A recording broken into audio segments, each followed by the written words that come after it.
L'actuel centre de loisirs des Buissonnets est assez vétuste.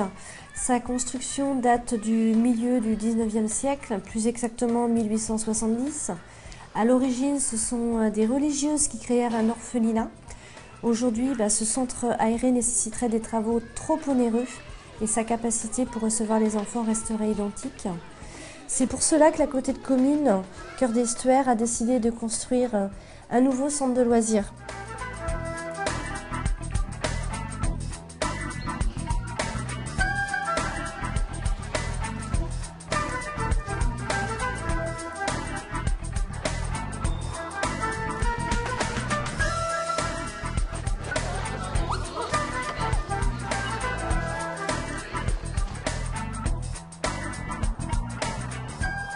Ce projet verra sa sortie de terre un nouveau bâtiment en forme de demi-lune.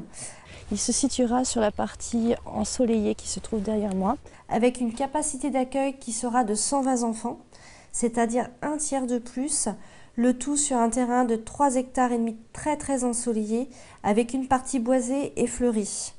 Ce nouveau centre de loisirs bénéficiera de nouvelles technologies, de matériaux naturels et écologiques, ce qui permettra aux enfants de suivre et de comprendre comment on peut préserver notre environnement, car l'actuel centre de loisirs continuera de fonctionner pendant les travaux.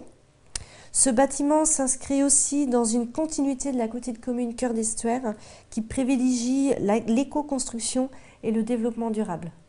L'idée du projet du nouveau centre de loisirs, c'est de se développer de façon plus plénière au milieu du site, ici, pour profiter de l'ensemble du paysage, alors qu'aujourd'hui on a un centre qui est bloqué sur le côté, avec un effet de cour à l'intérieur qui ne profite pas vraiment de la totalité du site.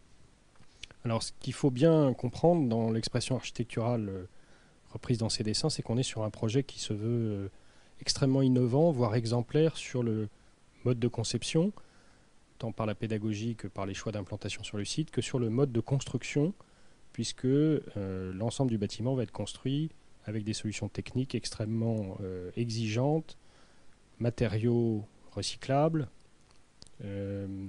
système technique extrêmement innovant. Donc vous voyez ici sur cette façade du vitrage qui va éclairer par le haut les salles et les couloirs, qui est du vitrage qu'on appelle bivert, intégrant des cellules photovoltaïques tout du long, pour profiter de l'éclairement plein sud. Les toitures végétalisées qui procurent une très grande inertie thermique. L'ensemble des structures du bâtiment sera construite en bois, isolée en paille, avec une peau extérieure en bois. Le bâtiment va recevoir au-dessus de la salle à manger qui est ici, qu'on ne voit pas, qui est cachée derrière les arbres, du système photovoltaïque cristallin. Au-dessus de tous les lots techniques qui sont ici, on a de l'eau chaude qui va être produite par énergie solaire, de l'eau chaude thermique, solaire thermique, ainsi que du matériel photovoltaïque par tube, qui est un matériel qui n'existe pas en France, que l'on importe de l'étranger, etc., etc. Cœur d'Estuaire est en train de devenir la première plateforme française de l'éco-construction. Et dans sa mission de service public, il a été évident tout de suite que de travailler pour former et éveiller les nouvelles générations à l'éco-construction, la construction d'un nouveau centre de loisirs exemplaire, unique, tout à fait innovant sur des tas de solutions architecturales, constructives et techniques était essentielle.